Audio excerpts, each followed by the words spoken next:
Are you digging up the dirt on your dead? Want to find out how? Hear the latest on new family history sources and websites with interesting and fun guests and experts. Find out what other people have been learning about their ancestors. From kings to thieves, inventors to farmers, nothing that's been discovered should surprise us anymore, but it always does. Find out what we mean. Great family history stories and information are on the way now with Extreme Genes, Family History Radio, and extremegenes.com.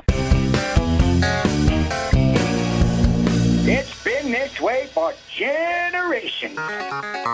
Extreme Genes, Extreme Genes. Dates in the Bible don't quite match the marriage certificate. Extreme Genes, Extreme Genes. Uh-oh.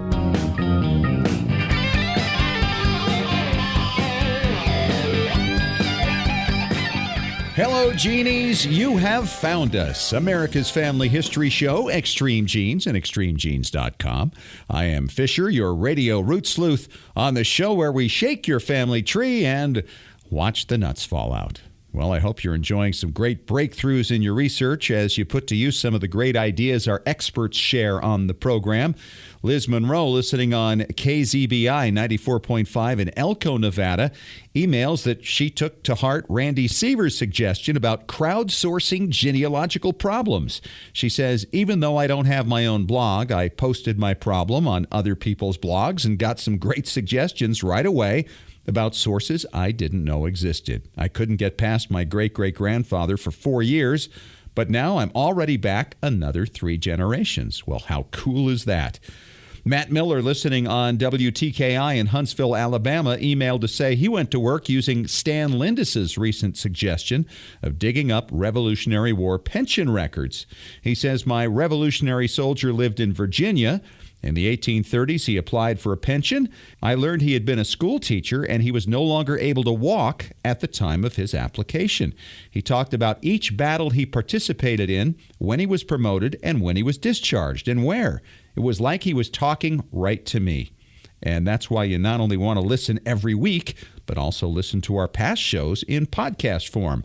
Find Extreme Genes on iHeartRadio's Talk Channel, iTunes, Stitcher, Spreaker, and at extremegenes.com.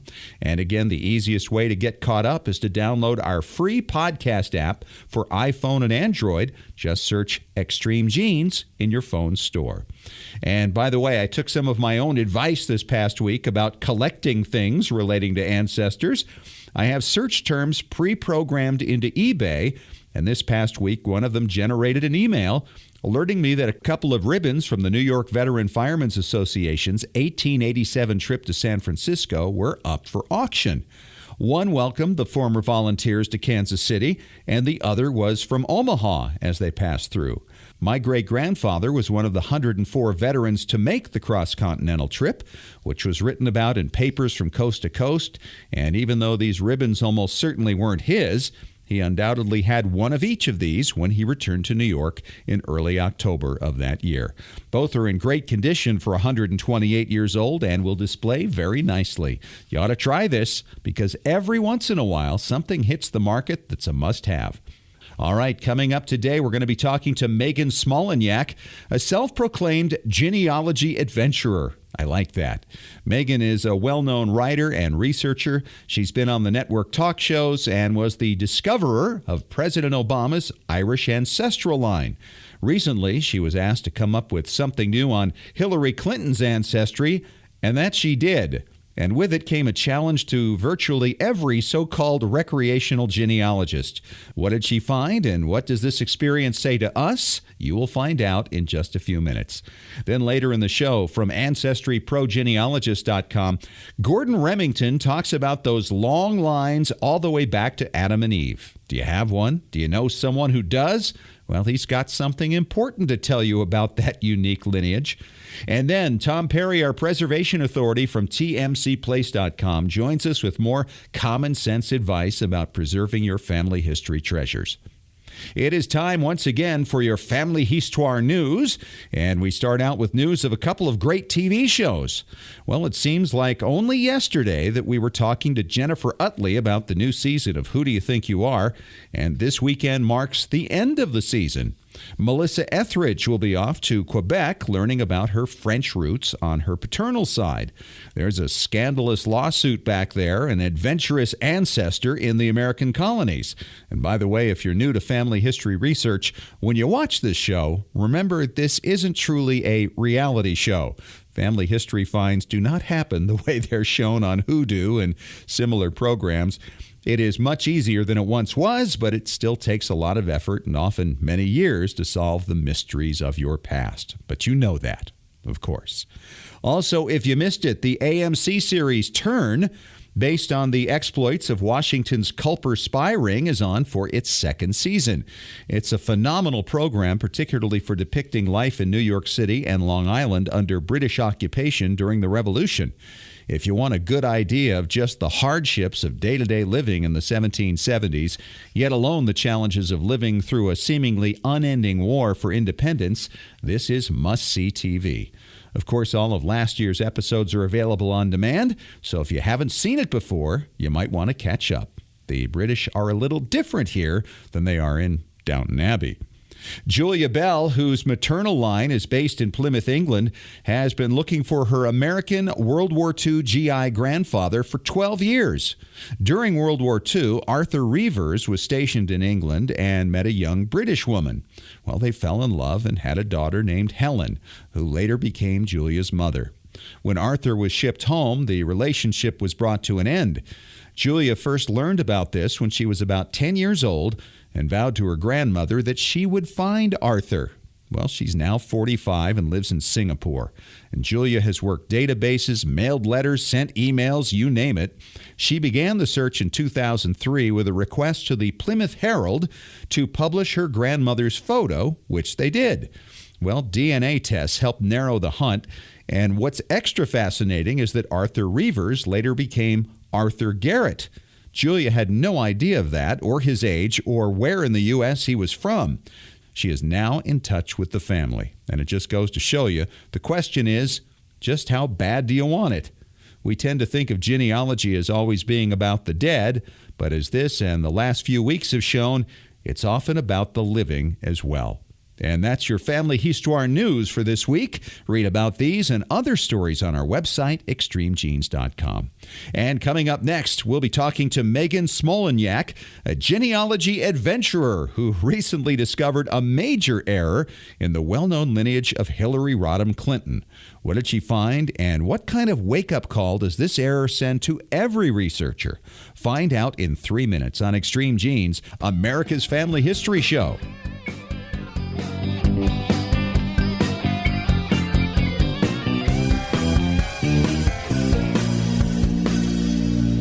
Genies, not long ago, something happened with one particular online research service that changed everything. It happened with a service that already has 75 million members worldwide, and it's not who you think it is. Hi, it's Fisher, and you know I'm always looking for new and better ways for you to discover your ancestors, not just the data, but the stories. The online service I'm talking about takes your family tree and then uses its powerful automated technology to match the people in your tree to over 5 billion records from around the world. Censuses, newspaper stories, vital records with 97% accuracy. This means no more wading through thousands of useless so-called hints. This also means the site itself is constantly looking for matches for you, even while you're sleeping. What site does all this? It's myheritage.com. You can try myheritage.com for free. Here's a special gift from me. Use discount code EXTREMEGENES after signing up and get an exclusive 20% discount at myheritage.com.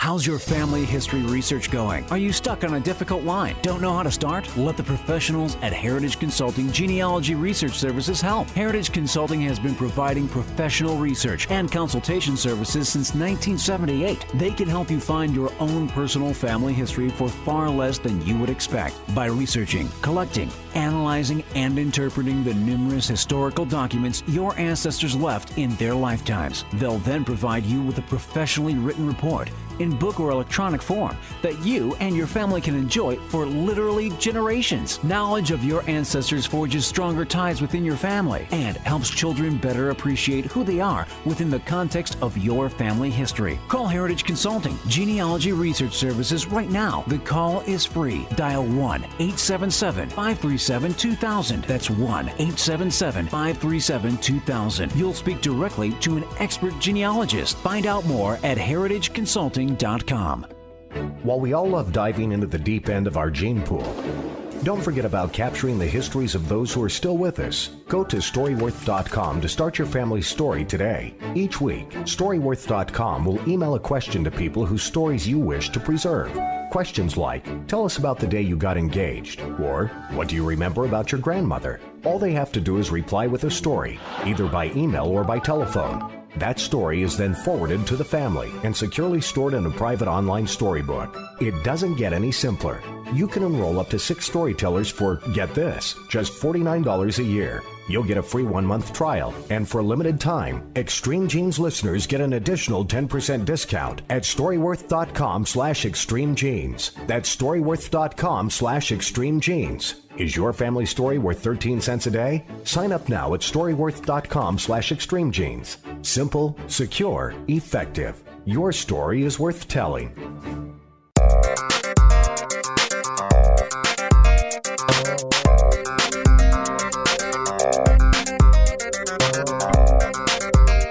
And welcome back to Extreme Genes, America's family history show. It is Fisher here, your radio root sleuth, with my special guest. She's Megan Smolenyak. And Megan is, I love the way you title yourself here, Megan, a genealogical adventurer and storyteller. Yes. It's exactly what I do.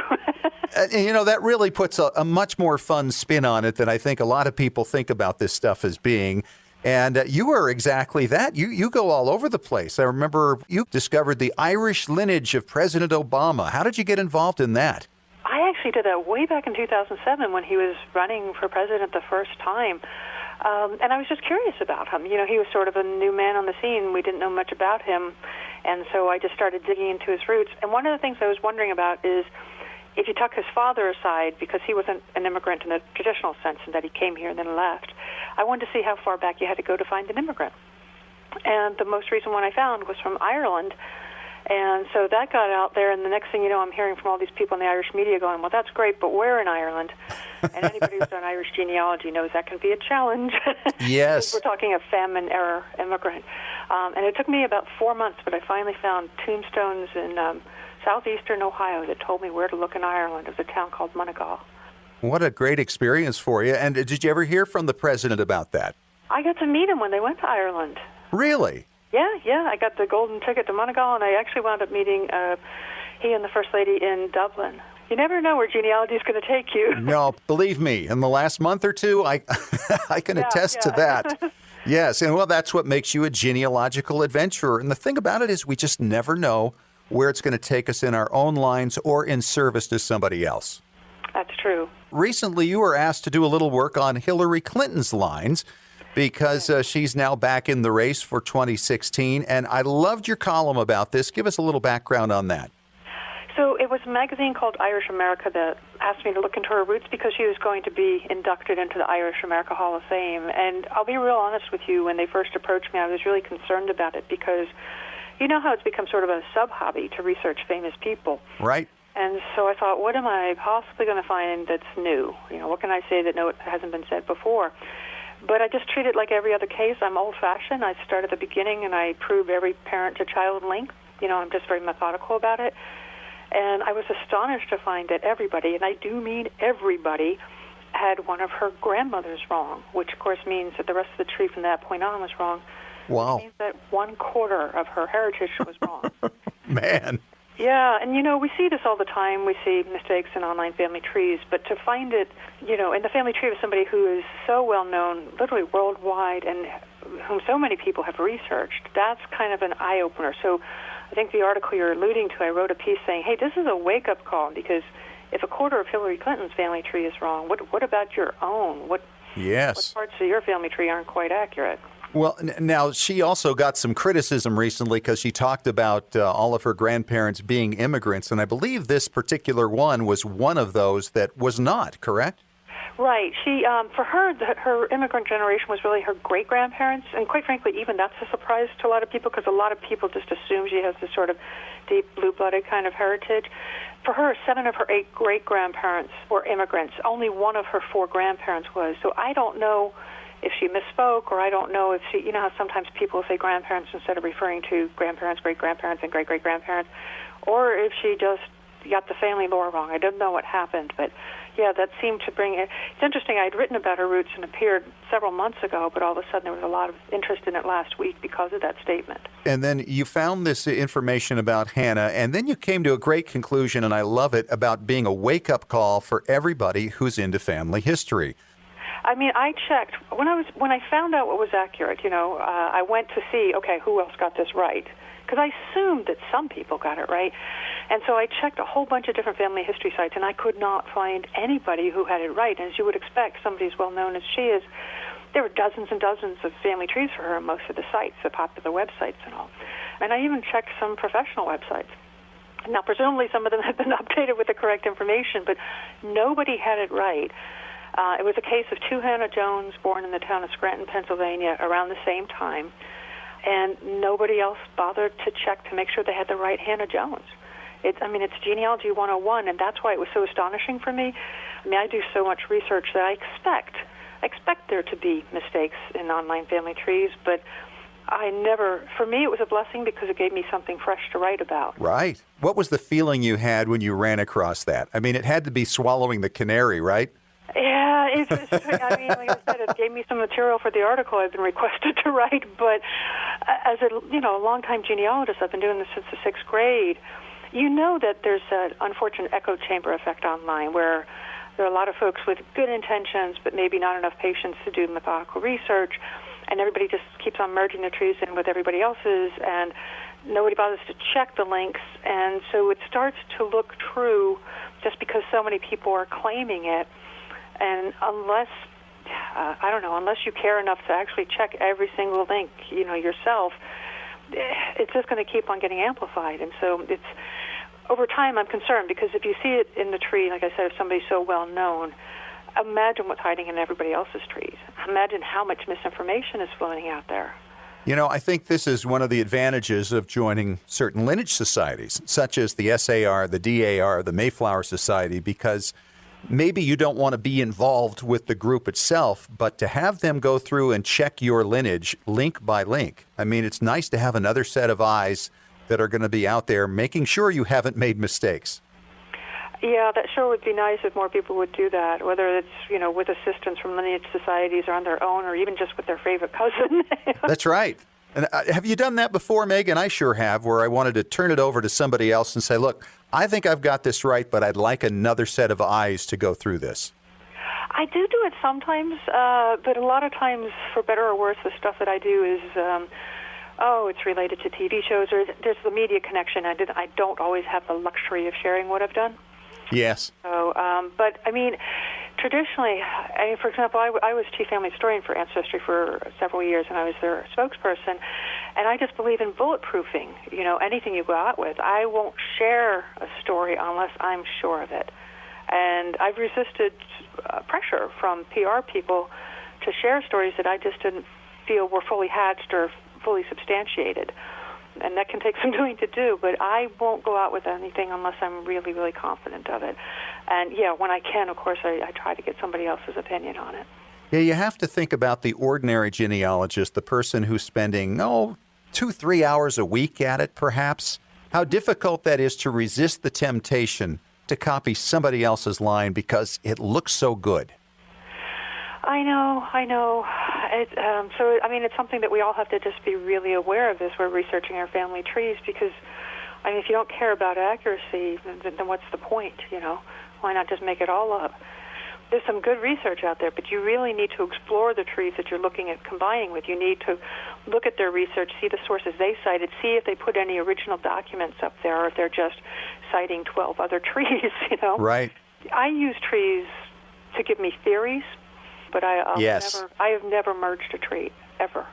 Yeah, I think that makes a lot of sense. And, you really think about that. Family Search, of course, is working very hard to try to clean up a lot of the old merges from decades and really a century of material that's come in from various people around the world, and now starting to demand that there be documentation for each link and each individual. And it would be nice to see something similar. Not everybody feels that way. Not everybody is doing the same thing that Family Search is doing. And for, let's say the recreational genealogist, somebody's just getting into it because they caught an episode of Who Do You Think You Are, how are they going to know that they should, depending on what resources they're using, that maybe they should double check? There really is no way for them to know. Well, it's exactly true. I mean, it's really the effort that must go into this to make sure that the lines are correct. I tend to live tweet the episodes, some of the genealogy shows online, and almost every time you'll find other people on Twitter, no matter who the topic is, they'll go, hey, I'm 16th cousins 3 times removed with them. And you know that they're just going into one of these online services and taking what they see at face value when they can find it out in 5 minutes, So unfortunately, that whole tendency is becoming more pronounced. Yes, it's getting more pronounced because of the fact is, as everybody's promoting, it's getting easier and easier. I'm never one to say it's easy because it's not, but it is easier than it once was. Well, that's the thing. I'm very much about inclusivity. I'm one of those people, the more the merrier. I want as many people excited about genealogy as possible. But I do think it is harder now for the new genealogists to just sort of master the basic skill set because they're being told just go online and click, click, click, and poof, instant roots, I just wish people were given a fuller context and had a better understanding. A little bit of elbow grease isn't a bad thing, and it's actually kind of fun to do the whole detective game. Well, it's like anything else. It's like when you're a kid and dad or mom lets you play with certain tools, and they're great, but they really need to show you exactly how the tools are intended to be used. Yeah, and again, I don't want to sound nitpicky, but I just say this as somebody who's been online since the beginning and started in the old snail mail days, paper and pencil days, and just slowly watching the trees become more and more, the word I would almost use is polluted over time because of that echo chamber effect I mentioned, which is just unfortunate. Hopefully it will gradually be, rectified, is what you mentioned with Family Search. Yeah, I'm always recommending to people, I think it's still very important that you keep your own database and not something online that can be shared or lost or whatever. Yeah, that's always a good idea, absolutely. Megan, thank you so much for your time. You're heading out on a world tour here soon, so have a great time. Thank you. And we look forward to keeping track of your columns. Of course, you can read more from Megan at megansmolenyak.com. And coming up next, that whole thing about that line back to Adam and Eve that some aunt of yours gave you 30 years ago? We got to talk about that with Ancestry Pro genealogist Gordon Remington in 5 minutes on Extreme Genes, America's Family History Show at extremegenes.com.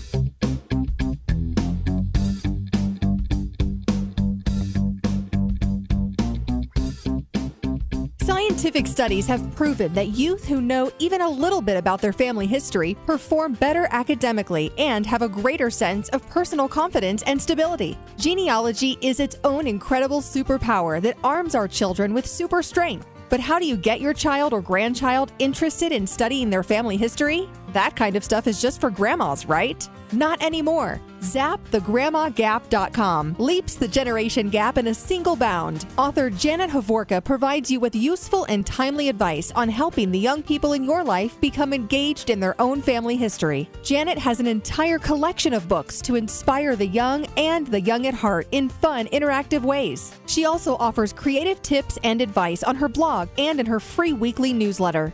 Stop by ZapTheGrandmaGap.com today to sign up for Janet's free email newsletter with 52 weeks of easy tips, free downloads, and order your set of resource books and workbooks. Can't figure out how to get your favorite Windows genealogy software running on your MacBook? Look no further than Crossover. Crossover by Codeweavers at www.codeweavers.com allows you to run your Windows software on your Mac without the need to buy a copy of Windows. Crossover is easy to install and simple to use. Crossover supports many popular genealogy packages like Roots Magic, Legacy Family Tree, Personal Ancestral File, Family Tree Builder, and more. Crossover also lets you run other popular productivity apps like Microsoft Office and a wide range of games. So if you're looking for an easy, affordable solution to your Windows compatibility needs, visit www.codeweavers.com today to download your free trial of Crossover. And don't forget to use the deal code FAMILY for an additional 40% off when you purchase Crossover. Hello, Extreme Genes listeners. I'm Larry Gelwicks, the getaway guru and host of the Travel Show radio broadcast with the hottest travel deals on the planet. And now you can travel more and pay less by joining me on our Travel Show podcast. Cruises, tours, resort hotels, airline tickets, stay close to home, or travel the world. I'll show you how to travel more and pay less. Go online to ColumbusVacations.com. That's ColumbusVacations.com. Click on radio and then click on podcast. It's really that simple. ColumbusVacations.com, radio and podcast for the hottest travel deals on the planet.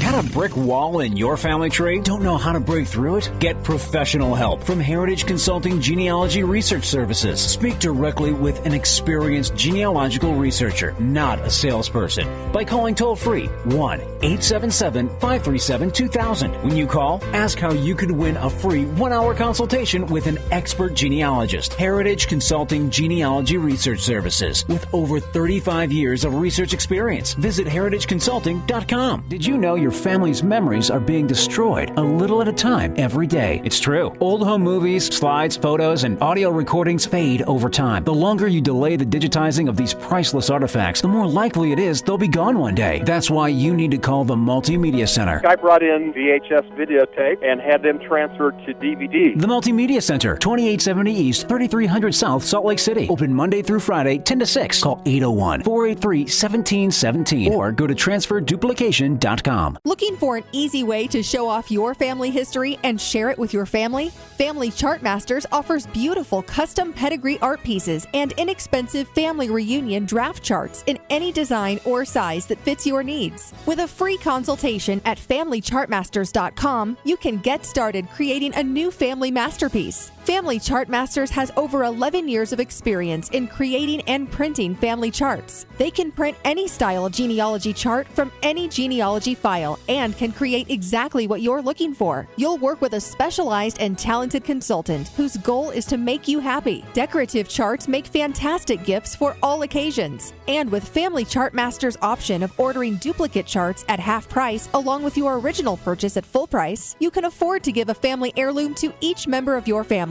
Contact Family Chart Masters today at FamilyChartMasters.com for your free consultation. Family Chart Masters will give the greatest care to your family history.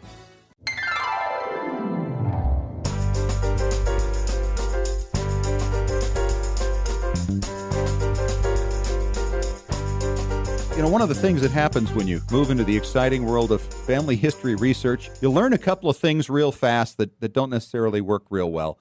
That's the line back to Adam and Eve and coats of arms. And that's why I have my friend Gordon Remington in from Pro Genealogist. Gordon, I've known you for 25 years or so, and this is one of the most interesting things to me is where did all this stuff about a line back to Adam and Eve come from? I mean, we all descend from them, but the lines have a problem. Well, yeah, Scott, it's basically a matter of can you prove it on paper or by documentation. And way a long time ago, back in England in the 700s, 800s AD, the kings of England were all pagans. They were Anglo-Saxons that came over from Northern Europe to England, and because they had to prove their descent or say they descended from a god, they all had a line that went back to the god Odin, who is the chief god of that Norse I thought he was at center with the Portland Trailblazers. It didn't work out so well. Well, yeah, he's got a lot of descendants. Anyway, so the Anglo-Saxon kings, in order to be king, they had to have this descent from a god. When they became Christians, probably coming around that same time period, they couldn't do that anymore because they couldn't descend from a pagan god. So they called their court poets together, and all these Anglo-Saxon kings, there were 7 of them, but they're all distantly related. They all claimed the same descent. They got the court poets together and the bards and so forth, and they said, we want to know how we descend from Adam. And I think these guys were under pain of death. Sure they would be. Yeah. I mean, if the king asked me to go do there, I will find the line that you require, sir. Because remarkably, they all came up with the same line. And so they added from the earliest king that they all agreed upon, that was a real person, they added generations going back to Odin. Well, they already had done that. They already had gone back to Odin from that king. And then they added more generations from Odin back to get to Noah on the Okay, ark. wait a minute. What's the story of Odin, by the way? What was his, every god had a purpose. Well, he was the chief god of the Norse god. Oh, okay. Yeah, in Norse mythology, you had Odin, and he was the father of Thor and all these other gods that were up there, and he was like the head god. Okay. His official he sat name at the head of the table. on the basically, cloud. yeah, Okay. yeah. He was called Odin the Allfather, father of everything. So anyway, he was a pretty powerful guy. And so they would link back from the earliest guy they agreed on, and then try to figure out how this connected back to Noah. Well, what they did was they invented generations between Odin and Noah, which included, in some accounts, a son that was born on the ark who wasn't in the Bible. So they conveniently got around the Bible thing of 3 sons of Noah by inventing a guy who was born on the ark. And because I guess it just wasn't written down, but these guys figured him out. I don't know how, but they all agreed on it. Right. They all lived. Yeah, they all lived. And they survived. Yeah. And so this was written down in chronicles, and I don't even call them documents. It was just written down. Well, the reason why they wanted to know this descent is because when they came in to greet their subjects and their barons and everything, their ancestry would be sung out. Son of so-and-so, son of so-and-so. In song for generations. Yeah. And it would it would establish their kingship. This was written down, and it was accepted as the descent of the Anglo-Saxon kings. And the Anglo-Saxon kings were, after the Normans invaded, William the Conqueror, who was from France, invaded, they married into that line. So the current kings and queens of England do descend from those early Anglo-Saxon kings, way long back. But from the 800s then, at that point. Yeah, oh yeah. And so basically, if you look at anybody whose ancestors goes into the royalty of England, it'll eventually go back to the Anglo-Saxons. And from the Anglo-Saxons, that's where you get this line to Adam. Now, it isn't that tough for Americans to have a descent from royalty. Right. Because many New Englanders are, what do they call those? Gateway ancestors. Gateway ancestors. I've had a couple. I've got a couple of gateway ancestors. As do I, yeah. And I think the thing for people to remember is whether you descended from royalty or whether you can prove a descent from Adam, it doesn't make you any different of a person. No. and especially putting that descent from Adam down on paper doesn't make a lot of difference. No, no, it really doesn't. Really. Now, I remember hearing once that they wanted to link into the Bible lines, but the Jewish fathers at the time of the Bible, when those lineages were in there, if they didn't like an ancestor, they were out. Is that correct? Maybe so. Maybe so. Okay. I'm not a biblical scholar. All right. Yeah, I don't pretend to be that. But I do know my history. I majored in English history, and this is one of the things I studied were these Anglo-Saxon chronicles and so forth. And I learned very early on that the earlier you go, the more it's based on tradition and wishful thinking and staying alive. Right. Wow. All right. So what about these charts now? I mean, those charts are everywhere. You see people with the line, you connect back to this person and boom. And there are many different branches, are there not by now? Well, or is that mostly because of the royalty branch? That's the royalty stuff. In most cases, the people that want to claim descent from Adam on paper, who hook into these royal lines, it's ready-made for them. It's going to be out on the internet. I'm sure that if you're genealogically savvy and you go to the internet, you can find all sorts of things that tell you this is not right. But there's some people that just see that and they say, "Oh wow, I have a descent from Adam," and I say, "Well, so does everybody." Right. But the thing is a matter of documentation, because documentation doesn't exist. It's first of all, these oral histories that were written down eventually start out just as songs and traditions, and so you have no documents to back them up. It's just names that are repeated and repeated and repeated in long lines, and so.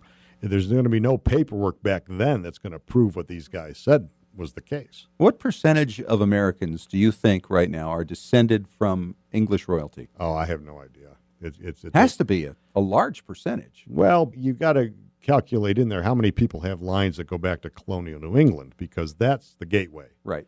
Most of the royal descents in this country come out of colonial New England ancestors who came over. Mm-hmm. There were also some that came to the colonial South, but their documentation back to England isn't as good as the New Englanders. So. It's been a long-going tradition, though, for a lot of people to link in. The royalty is the big thing, which to me is kind of surprising because the fact, if you really look at the history of the royals, it isn't really pretty. No. A lot of death. Yep. A lot of really bad marriages. Ask Henry VIII. It ended badly for a lot of people. And yet we seem to like to tie into them, I suppose, because they're historic figures more than the fact they were really swell guys and gals. Well, the only people at that time where there's any documentation. How reliable are the royal lines beginning at what, obviously it must be right now to Queen Elizabeth, all the way back to a certain point, are pretty reliable to when, would you say? I'm going to say probably to about maybe 700 or 800 AD, because beyond that, in the Anglo-Saxon lines, is when you begin to have this tradition. The Anglo-Saxons came from Germany, what's now Germany in that area, to England about 400 to 500 AD. And there are reliable chronicles that talk about who was there at that time that were kept by monks at the time, the only educated people around who were keeping records, reporting on these are the people who are in charge. But before that, a lot of it is just tradition. And then this comes from these people you were talking about working to keep their jobs. Right. Well, basically. By proving the lines. That's right. That's right. Proving in quotes. Exactly. Yeah. So there you go. This is an education. I know there got to be people listening right now who are going, oh, no, Aunt Bessie's just going to be devastated. You know, you got to realize that it's not always the best thing in the world to start your genealogy. You find out things you don't want to know. But I say, thankfully, it's just this bogus stuff back 1,000 years ago and not something about your grandfather. Yeah, that's true. Although there is always something about grandfather, too, isn't there? Oh, yeah. All right, great stuff. Now, this is just one part of the fake line business that is always out there waiting for new suckers, basically, to come along. Right. There are other areas, which are? Well, heirs to estates. Oh, yes. Yeah. I descend from the Anarchy Jans. Oh, well, you're one of those. Huh? Yes. Oh, the most famous one. Yeah, probably so. Yeah. And if you're not familiar with it, it was basically she had a piece of dirt in Manhattan Island by her first husband, and then he died. She married the second minister among the Dutch, a guy named Everardus Bogardus, and which is one of the great names ever given to anybody. He Latinized his name when he came over from Holland. And then when they passed, the land was distributed among her children, but one of the children was not represented in the transfer. And it was discovered about 75 years after her death. And one of the descendants said, hey, wait a minute, that land is now valuable because New York was turning into a thriving city. This old farmland, which was, on a swamp, wasn't worth anything back in the day. So they started battling to gain control of that. And that battle went on, I've heard, as late as the 1950s. Lawyers were approaching people going, hey, it's worth billions now. We can make you a lot of money. Yeah, and actually, though, that the New York, one of the courts in New York had actually already settled that by that time, saying that it was so long ago and the records were so bad, there's no way we can figure it out. Gordon, great stuff. Thanks for coming on. Hey, thank you, Scott. And coming up next in 3 minutes, Tom Perry from TMCplace.com with more common sense advice for preserving your family treasures on Extreme Genes, America's Family History Show, and ExtremeGenes.com.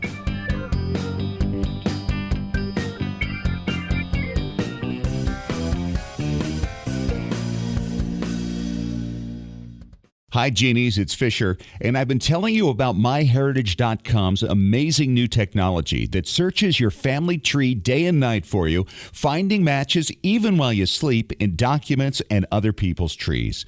Here's a find I never would have made without it. It's a newspaper story about a relative of mine, Paul Sagal, who I knew many years ago. It's from 1943, when Paul was serving in the Pacific. When he learned his father died, he wrote a poem to his brother that indicated he wouldn't be returning for the funeral. He wrote, "There'll be no furlough for me. I'm in the Marines, you see. Alive and well as I am, memories I'll keep of my dad." Then the newspaper editor added, "These are all the sentiments that will win this war. There are treasures like this one waiting for you now. Put MyHeritage.com's superb technology to work for you with a 20% discount. Just enter the one-word promo code EXTREMEGENES. MyHeritage.com is the next big thing. While we all love diving into the deep end of our gene pool, don't forget about capturing the histories of those who are still with us. Go to Storyworth.com to start your family's story today. Each week, Storyworth.com will email a question to people whose stories you wish to preserve. Questions like, tell us about the day you got engaged, or what do you remember about your grandmother? All they have to do is reply with a story, either by email or by telephone. That story is then forwarded to the family and securely stored in a private online storybook. It doesn't get any simpler. You can enroll up to 6 storytellers for, get this, just $49 a year. You'll get a free 1-month trial, and for a limited time, Extreme Genes listeners get an additional 10% discount at storyworth.com/extremegenes. That's storyworth.com/extremegenes. Is your family story worth 13 cents a day? Sign up now at storyworth.com/extremegenes. Simple, secure, effective. Your story is worth telling. Your priceless 8mm home movies and your precious family videos are deteriorating right now. Heat, moisture, insects, dust, mold, time, they're all robbing you of your family's memories. It's time to preserve those treasures right now by digitizing them at tmcplace.com. They've been preserving memories for over 40 years. Home movies, videos, audio tapes, vinyl records, photos, slides, and even scrapbooks. Whether your treasures are enduring the humidity of Massachusetts or the heat of Arizona, tmcplace.com can digitize your audio and images without harming the originals and returning them to you with free shipping both ways on most orders. tmcplace.com can even let you track your package in real time with a special GPS tracking device. Trustworthy, experienced, affordable. Call tmcplace.com toll-free at 1-866-483-1717 to talk to Extreme Genes Preservation Authority Tom Perry about your project. Or order online at shop.tmcplace.com.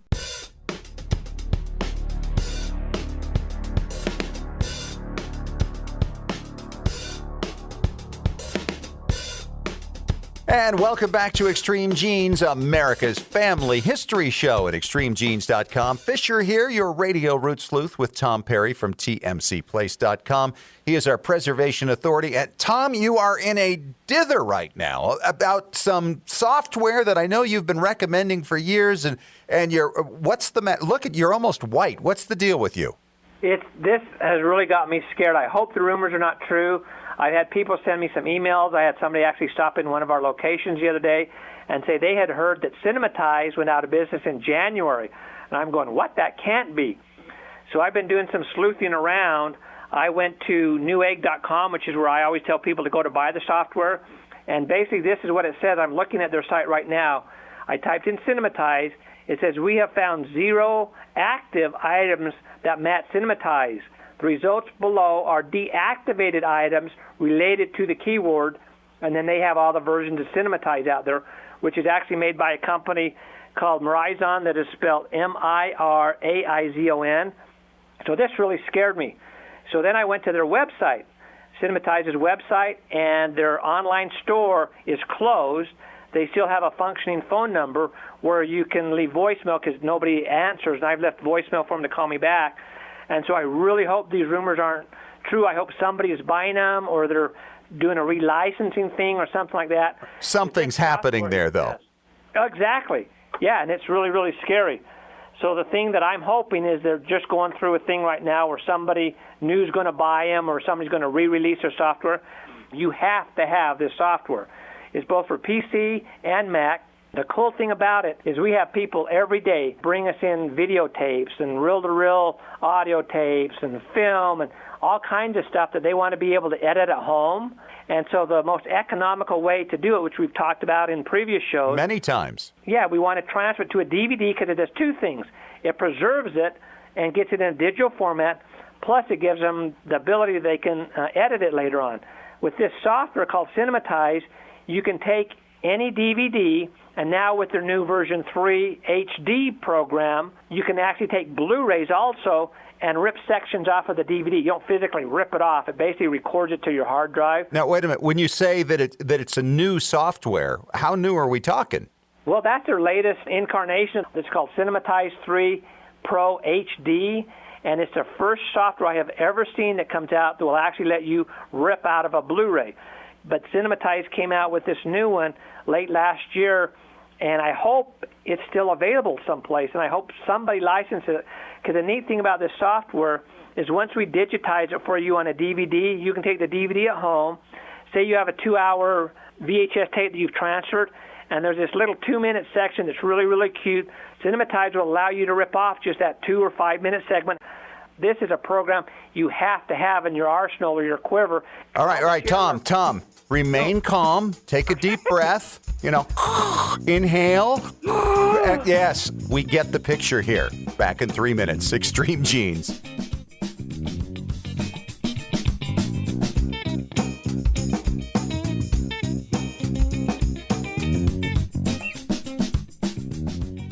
for an easy way to show off your family history and share it with your family? Family Chart Masters offers beautiful custom pedigree art pieces and inexpensive family reunion draft charts in any design or size that fits your needs. With a free consultation at FamilyChartMasters.com, you can get started creating a new family masterpiece. Family Chart Masters has over 11 years of experience in creating and printing family charts. They can print any style genealogy chart from any genealogy file and can create exactly what you're looking for. You'll work with a specialized and talented consultant whose goal is to make you happy. Decorative charts make fantastic gifts for all occasions. And with Family Chart Masters' option of ordering duplicate charts at half price along with your original purchase at full price, you can afford to give a family heirloom to each member of your family.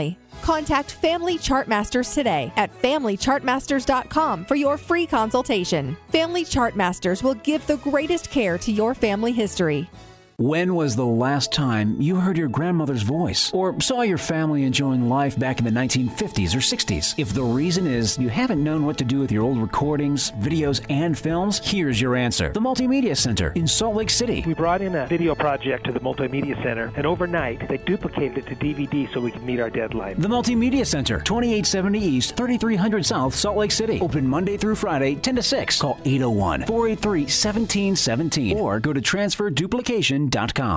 Hello, Extreme Genes listeners. I'm Larry Gelwix, the getaway guru and host of the Travel Show radio broadcast with the hottest travel deals on the planet. And now you can travel more and pay less by joining me on our Travel Show podcast. Cruises, tours, resort hotels, airline tickets, stay close to home, or travel the world. I'll show you how to travel more and pay less. Go online to ColumbusVacations.com. That's ColumbusVacations.com. Click on radio and then click on podcast. It's really that simple. ColumbusVacations.com, radio and podcast for the hottest travel deals on the planet. Can't figure out how to get your favorite Windows genealogy software running on your MacBook? Look no further than Crossover. Crossover by Codeweavers at www.codeweavers.com allows you to run your Windows software on your Mac without the need to buy a copy of Windows. Crossover is easy to install and simple to use. Crossover supports many popular genealogy packages like Roots Magic, Legacy Family Tree, Personal Ancestral File, Family Tree Builder, and more. Crossover also lets you run other popular productivity apps like Microsoft Office and a wide range of games. So if you're looking for an easy, affordable solution to your Windows compatibility needs, visit www.codeweavers.com today to download your free trial of Crossover.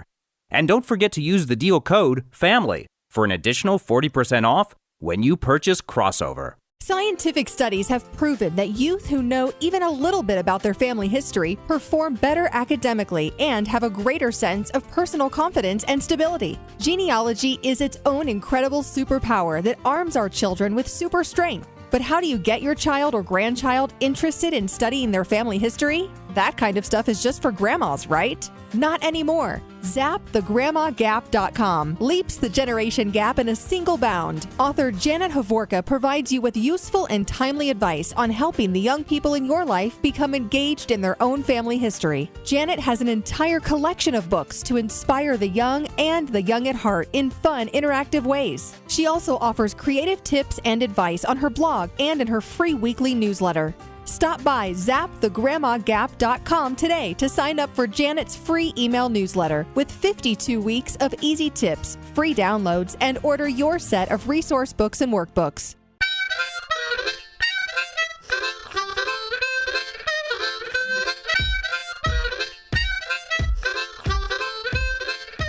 All right, final segment, Extreme Genes, America's Family History Show at extremegenes.com. Fisher here, the Radio Root Sleuth with Tom Perry from tmcplace.com, the Preservation Authority. Tom, have you recovered from your meltdown? Somewhat. Catch your breath. All right, we've got to talk about this because we got an email from Tennessee asking about sticky photo albums. You remember these? These were in the 70s. They are horrible because of what they've done to photographs. Oh, exactly. They were horrendously bad. In fact, I tell people what you want to do if you have stuff in a sheet like that, or even the old ones that they had the black paper, they had those little licky corner things you put over your photo. The problem with a lot of that stuff is people try to remove it, and they end up damaging their picture. And they say, well, you know, the corners are covering part of the picture. Yeah, that's sad. But before you go ahead and try removing them, scan the stuff in the sheets. If you don't have a big enough scanner, there's a lot of places like our facility where we can scan them for you. Because once they're scanned, if something bad happens, at least you've got what you started with. Too many people try taking it apart. They destroy their pictures. They damage their picture. And it's almost impossible to go back to where they used to be. There's no undo feature when you're doing stuff physically, only on the computer. So what you want to do if you have the old albums like that, first you want to do is scan them. Then the next best thing, if you have the ones that have the little sticky corners, is get a knife very carefully and cut the corners away from the black. You're not cutting the corners away from the picture. You're cutting them away from the black background. Yes, and that goes back to what, the 30s and 40s. Oh, yeah, even and the earlier than 50s, that. yes. Oh, yeah. My grandma had photo albums before I was ever born of those kind of things, so they're really, really old, the old nasty-tasting little corners. And so what you want to do is you want to cut the corners off of the paper so they're still on the picture. Then some of them, hopefully, will just fall right off, and then you're fine. Some of them, if they lick them too much or they got some humidity, some of the glossy photo substrates could have actually adhered to the top part, and then that's going to be a problem. So then the next thing, if it's actually touching a part of the printed paper, I wouldn't even try to take them off. If it's on the corner where it's white, you can real carefully with an X-Acto knife try and cut them off as carefully as you can. But then once again, if you're going to do that, go and scan them again, because you basically removed more bad stuff from it. So now scan it again so you have a second scan. And, you know, that's an important point for anything you're going to work on, is that if you're taking a risk of possibly damaging something and making it worse than where it was at the beginning, scan it first. And it doesn't matter what it is, you will never regret it. Exactly. You're in Photoshop, you create something, oh, that's ugly, I don't like that. You hit undo. In physical world, you can't do that. There is no undo button. So you want to scan, scan, scan, scan. And once you've done that, then go to the next step. For instance, if they're the wax kind, a lot of times the wax will have dried off, and just kind of shake the page and the picture might just fall right off, then you're fine. If they're stuck on and they won't come off and they're starting to colorize it, same thing. Scan it without the clear sheet. Make sure you move the clear sheet. Scan the photo. Then the same thing, get an X-Acto knife or sometimes even a credit card and just kind of slide it, pushing more on the backing of the substrate, not the photograph, because if you're going to dig in or damage it, if you damage the book, who cares? You want to preserve your picture. That's right. And then once you get that off, you can get some archival paper, and if it's still sticky, put it on that, because at least that's going to keep it from getting any worse. Sometimes you can turn them over and very, very carefully with an X-Acto knife or something as simple as a credit card, get that wax off enough that it's not going to be sticky. The wax can become almost like liquid and work its way through the picture. Oh, boy. And that totally cannot be removed unless you Photoshop it. All right. Great advice once again, Tom. That's why you are the Preservation Authority. We'll talk to you again next week. Sounds great. And thanks once again to Megan Smolenyak for joining us today, talking about her discovery of a major error in all the published lineages of Hillary Clinton and what that means to all of us, whether you're a Democrat or a Republican. Also to Gordon Remington for his great insight into your lines that are supposedly documented back to Adam and Eve. Take care. See you again next week. And remember, as far as everyone knows, we're a nice, normal family.